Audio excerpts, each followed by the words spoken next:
কৈ থাকিলে বহুতে প্ৰশ্ন কৰিব যদি এই ভাষণটো কেনেবাকৈ সোশ্যাল মিডিয়াত ওলাই যে ইমান ডাঙৰ ডাঙৰ ভাষণ মাৰিছে নিজে কি কৰিছে আমিও চেষ্টা কৰি আছো আমিও শিকিছো আৰু গৌৰৱে ক'ব পাৰো আমি যুৱ সংঘৰ যিসকল বিষয়ববীয়া আছো আমি কেইগৰাকীমান বিষয়ববীয়াই আমি ব্যৱসায়ৰ জৰিয়তে নিজেই স্বাৱলম্বী হ'বলৈ চেষ্টা কৰিছো বিয়াৰ প্ৰলোভনেৰে নিজৰ কামনা চৰিতাৰ্থ কৰাৰ অভিযোগত অভিযুক্ত হৈ ছাত্ৰ সন্থাৰ পৰা বহিষ্কাৰ হোৱাৰ ভয়ত ছাত্ৰ সন্থা এৰি গুচি যাবলগীয়া হোৱা এগৰাকী সদস্যৰ সৈতে তুলনা নকৰিবৰ কাৰণে মই সকলোকে অনুৰোধ কৰিম এই নেতাই লৈ থকা মাইকটো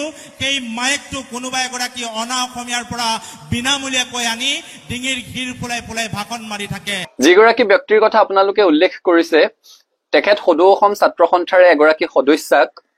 বিয়াৰ প্ৰলোভনেৰে যৌন শোষণ চলোৱাৰ অভিযোগত অভিযুক্ত হৈ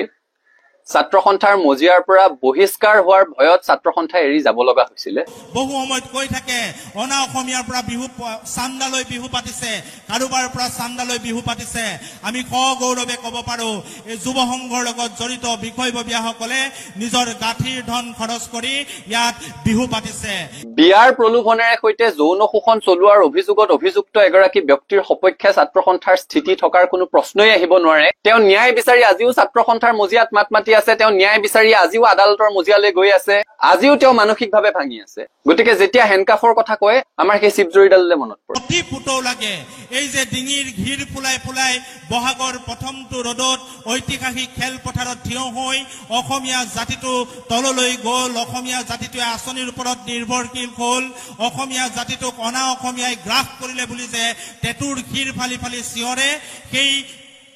হিৰ ফালি ফালি চিঞৰি থকা সেই বক্তাজনে হাতত লৈ থকা মাইকটোলৈ যদি লক্ষ্য কৰে বিচাৰ কৰিবলৈ যায় তেতিয়া আপুনি দেখিব যে সেই ডিঙিৰ ঘিৰ ফুৰাই ফুলাই অনা অসমীয়াৰ পৰা অসমীয়া জাতিটোক সাৱধান হ'বলৈ কৈ থকা সেই নেতাই লৈ থকা মাইকটো কোনোবা এগৰাকী অনা অসমীয়াৰ পৰা বিনামূলীয়াকৈ আনি ডিঙিৰ ঘিৰ ফুলাই ফুলাই ভাষণ মাৰি থাকে যেতিয়া ডিঙিৰ ঘিৰ ফুলাই ফুলাই ভাষণ মাৰি ভাগৰ লাগে যেতিয়া ৰ'দে মূৰত ধৰোতে যিটো এটা কাষতে এটা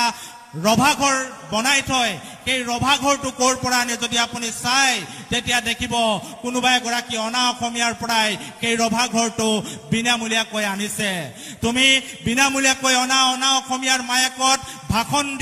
ভাষণ দিয়াৰ পিছত ঘাম ওলোৱা দেহাটো শুকুৱাবৰ কাৰণে বগা সেই পেণ্ডেলটো অনা অসমীয়াৰ পৰা আনিব পাৰা আৰু অনা অসমীয়াৰ পৰা আনি অসমীয়া জাতিটোক আকৌ ডিঙিৰ ঘিৰ ফুলাই ফুলাই গালি দিবও পাৰা আমি এটা কথা জানিব লাগিব যে আমি চৰকাৰে দিয়া যিবিলাক আঁচনি আছে সেই আঁচনিবিলাক লোৱাটো একো বেয়া কথা নহয় সেই আঁচনিবিলাক ল'লেই যে অসমীয়া জাতিটো ধ্বংস হৈ যাব তেনেকুৱা একো কথা নহয় আমি আজি ইয়াত থিয় হৈ এই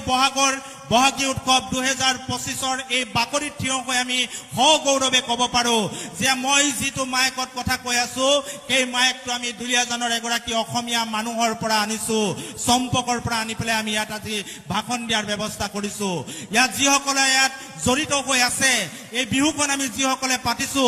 বহু সময়ত কৈ থাকে অনা অসমীয়াৰ পৰা চান্দালৈ বিহু পাতিছে কাৰোবাৰ পৰা চান্দালৈ বিহু পাতিছে আমি গৌৰৱে ক'ব পাৰো এই যুৱ সংঘৰ লগত জড়িত বিষয়ববীয়াসকলে নিজৰ গাঁঠিৰ ধন খৰচ কৰি ইয়াত বিহু পাতিছে ইয়াত যি টকা পইচা খৰচ কৰিছে সেই খৰচ কৰা টকা পইচা দিয়া প্ৰতিগৰাকী ব্যক্তি এই বহাগী উৎসৱৰ উদযাপন সমিতি আৰু আমাৰ যুৱ সংঘৰ লগত জড়িত হৈ আছে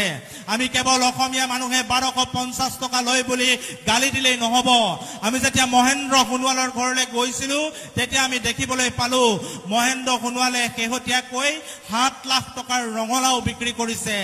মাটিমাহ বিক্ৰী কৰিছে মহেন্দ্ৰ সোণোৱালৰ দৰে অসমীয়া মানুহ আছে যি চৰকাৰৰ আঁচনিলৈ বাদ নাচায় সেই অনা অসমীয়াৰ মাইকত টেটুফলা নেতাসকলে জনা উচিত পম্পী বৰাই ঘৰত তেখেতৰ তাঁতশালত টঙালিৰ পৰা চাৰ্টৰ পৰা গামোচাৰ পৰা সকলো বস্তু তেওঁ তৈয়াৰ কৰে আচাৰ তৈয়াৰ কৰে কাঠফুলাৰ খেতি তৈয়াৰ কৰে চিলাইৰ কাম কৰে সেই পম্পী বৰাই লাখপতি আঁচনিৰ কাৰণে ৰৈ থকা নাই কাৰণ তেখেতে প্ৰয়োজন বোধ কৰা নাই যি প্ৰয়োজন বোধ কৰিছে তেখেতে কৰিছে যি প্ৰয়োজন বোধ কৰা নাই তেখেতসকলে আগবাঢ়ি গৈছে আমি এতিয়া মই ইয়াত থিয় হৈ এইখিনি কথা কৈ থাকিলে বহুতে প্ৰশ্ন কৰিব যদি এই ভাষণটো কেনেবাকৈ ছচিয়েল মিডিয়াত ওলায় যে ই ইমান ডাঙৰ ডাঙৰ ভাষণ মাৰিছে নিজে কি কৰিছে আমিও চেষ্টা কৰি আছো আমিও শিকিছো আৰু সগৌৰৱে ক'ব পাৰো আমি যুৱ সংঘৰ যিসকল বিষয়ববীয়া আছো আমি কেইগৰাকীমান বিষয়ববীয়াই আমি ব্যৱসায়ৰ জৰিয়তে নিজেই স্বাৱলম্বী হ'বলৈ চেষ্টা কৰিছো আমাক কিশোৰ বৰা ডাঙৰীয়াই যথেষ্টখিনি সহায় কৰিছে আৰু আমি আজি গৌৰৱে ইয়াত থিয় হৈ ক'ব পাৰো আজিৰ তাৰিখত আমি অন্ততঃ প্ৰত্যক্ষভাৱে 100 জন আমি যুৱকক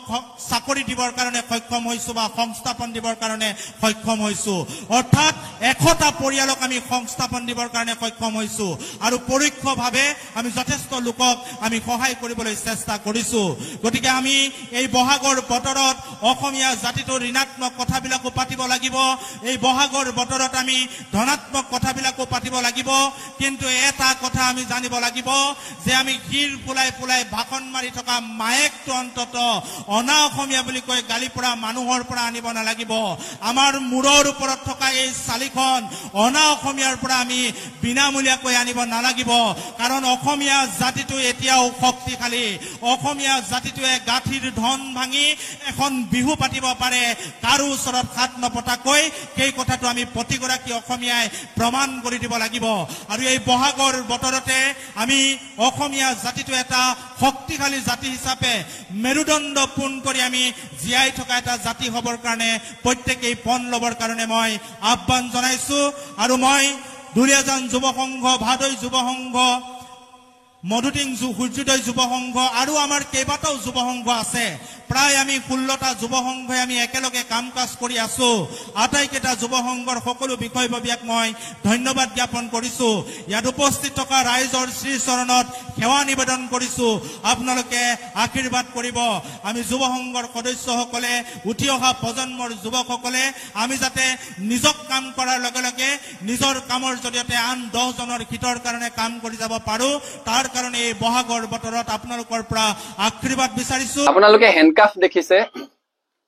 আমাৰ শিৱজৰীডাললৈ মনত পৰিছে সেই ছাত্ৰীগৰাকী যিদিনাখন হস্পিটেলত ভৰ্তি হৈছিলে এগৰাকী ছাত্ৰ সন্থাৰ সদস্যা যেতিয়া সেই আপোনালোকে কৈ থকা যুৱকজনৰ প্ৰতাৰণাৰ বলি হৈ বিয়াৰ প্ৰলোভনেৰে কৰা যৌন শোষণৰ অভিযোগত সেই অভিযোগৰ বলি হৈ এগৰাকী যুৱতীয়ে আত্মহত্যা কৰিব লগা এটা পৰিৱেশৰ সৃষ্টি হৈছিলে সেইগৰাকী যুৱতী এতিয়াও ছাত্ৰ সন্থাৰ সদস্যা যিগৰাকী ব্যক্তিৰ কথা আপোনালোকে উল্লেখ কৰিছে তেখেত সদৌ অসম ছাত্ৰ সন্থাৰে এগৰাকী সদস্যাক বিয়াৰ প্ৰলোভনেৰে যৌন শোষণ চলোৱাৰ অভিযোগত অভিযুক্ত হৈ ছাত্ৰ সন্থাৰ মজিয়াৰ পৰা বহিষ্কাৰ হোৱাৰ ভয়ত ছাত্ৰ সন্থা এৰি যাব লগা হৈছিলে গতিকে ছাত্ৰ সন্থাৰ এগৰাকী সদস্যাক যৌন শোষণ চলোৱাৰ অভিযোগত যিগৰাকী ব্যক্তি অভিযুক্ত ছাত্ৰ সন্থাৰ সেই সদস্যগৰাকী এতিয়াও সংগঠনটোত আছে তেওঁ এতিয়াও আদালতৰ দুৱাৰ টুকুৰিয়াই আছে আদালতত আইনী যুঁজ চলি আছে এতিয়াও সদৌ অসম ছাত্ৰ সন্থাই সেই ঘটনাৰ সন্দৰ্ভতে গঠন কৰি দিয়া 10জনীয়া তদন্ত সমিতিয়ে প্ৰথম প্ৰতিবেদন দাখিল কৰিছে দ্বিতীয়খন প্ৰতিবেদন দিবলৈ এতিয়াও বাকী আছে য'ত সেই ব্যক্তিগৰাকী সন্দৰ্ভত কেতবোৰ গুৰুতৰ অভিযোগ উত্থাপন কৰা হৈছে গতিকে ছাত্ৰ সন্থাৰ এগৰাকী সদস্যক বিয়াৰ প্ৰলোভনেৰে সৈতে যৌন শোষণ চলোৱাৰ অভিযোগত অভিযুক্ত এগৰাকী ব্যক্তিৰ সপক্ষে ছাত্ৰ সন্থাৰ স্থিতি থকাৰ কোনো প্ৰশ্নই আহিব নোৱাৰে আৰু সেই কাৰণে ছাত্ৰ সন্থাই তেখেতৰ সপক্ষে স্থিতি ল'ব বুলি আশা কৰাটো অনুচিত কাৰণ আমাৰ ঘৰৰ এগৰাকী ছোৱালী সেই ছাত্ৰীগৰাকীৰ মাকে কৰা ফোনটো সেই ছাত্ৰীগৰাকীৰ মাকে সময়ে সময়ে আমাৰ সৈতে পতা কথা বতৰাবিলাক আমাৰ মনত এতিয়াও বিধি থাকে যে মোৰ ছোৱালীজনীক আচু কৰিবলৈ পঠিয়াইছিলো তাইৰ লগত কিয় এনেকুৱা হ'বলৈ পালে তোমালোকে তাইক ন্যায় দিব নোৱাৰিলা সেই ছাত্ৰীগৰাকী আজিও ছাত্ৰ সন্থা কৰি আছে দেখিছো বহুতে ছাত্ৰ সন্থাৰ এই সন্দৰ্ভত এটা স্থিতি আশা কৰিছিলে কিন্তু নিজৰ ঘৰৰ এগৰাকী সদস্যাক যৌন শোষণৰ অভিযোগত অভিযুক্ত এগৰাকী ব্যক্তিৰ সপক্ষে ছাত্ৰ সন্থাই স্থিতি লোৱাৰ কোনো প্ৰশ্নই আহিব নোৱাৰে এই সন্দৰ্ভত বহুজনে আমাক সমালোচনা কৰাও পৰিলক্ষিত হৈছে সামাজিক মাধ্যমত বিভিন্ন ধৰণৰ কথা বতৰা আলোচনা হৈছে সকলোৱে নিজে এবাৰ সেই কথাটো উপলব্ধি কৰিলেই হ'ল নিজৰ ঘৰৰ এগৰাকী যুৱতী নিজৰ পৰিয়ালৰ এগৰাকী সদস্যা আৰু কেৱল প্ৰেমৰ সম্পৰ্ক নহয় বিয়াৰ প্ৰলোভনেৰে সৈতে যৌন শোষণৰ অভিযোগত অভিযুক্ত তেনে প্ৰেক্ষাপটত সদৌ অসম ছাত্ৰ সন্থাই সেইগৰাকী অভিযুক্ত ব্যক্তিৰ প্ৰতি কোনো ধৰণৰ অনুকম্পা দেখুওৱা কোনো ধৰণৰ স্থিতি প্ৰকাশ কৰাৰ কোনো প্ৰশ্নই থাকিব নোৱাৰে আৰু ছাত্ৰ সন্থাৰ পৰা সেইটো আশা নকৰিবলৈহে সকলোকে অনুৰোধ জনাইছো তেওঁ ন্যায় বিচাৰি আজিও ছাত্ৰ সন্থাৰ মজিয়াত মাত মাতি আছে, তেওঁ ন্যায় বিচাৰি আজিও আদালতৰ মজিয়ালৈ গৈ আছে,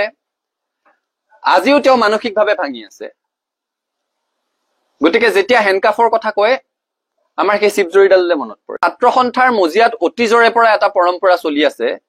যে ছাত্ৰ সন্থাৰ পৰা যদি কোনোবাই ছাত্ৰ সন্থাৰ অহিত কাম কৰি বহিষ্কৃত হয় তেওঁলোকে ছাত্ৰ সন্থাৰ প্ৰাক্তন হিচাপে সেই মৰ্যাদাটো নাপায়। এই যিগৰাকী ব্যক্তি ছাত্ৰ সন্থাৰ এগৰাকী সদস্যাক যৌন শোষণৰ অভিযোগত অভিযুক্ত, তেওঁ বহিষ্কাৰ হোৱাৰ ভয়ত ছাত্ৰ সন্থা ত্যাগ কৰি গুচি যাবলগীয়া হৈছিলে। গতিকে মই সকলোকে অনুৰোধ কৰিম ছাত্ৰ সন্থাৰ লাখ লাখ প্ৰাক্তন কৰ্মকৰ্তাক যৌন শোষণৰ অভিযোগত অভিযুক্ত হৈ বিয়াৰ প্ৰলোভনেৰে নিজৰ কামনা চৰিতাৰ্থ কৰাৰ অভিযোগত অভিযুক্ত হৈ ছাত্ৰ সন্থাৰ পৰা বহিষ্কাৰ হোৱাৰ ভয়ত ছাত্ৰ সন্থা এৰি গুচি যাবলগীয়া হোৱা এগৰাকী সদস্যৰ সৈতে তুলনা নকৰিবৰ কাৰণে মই সকলোকে অনুৰোধ কৰিম।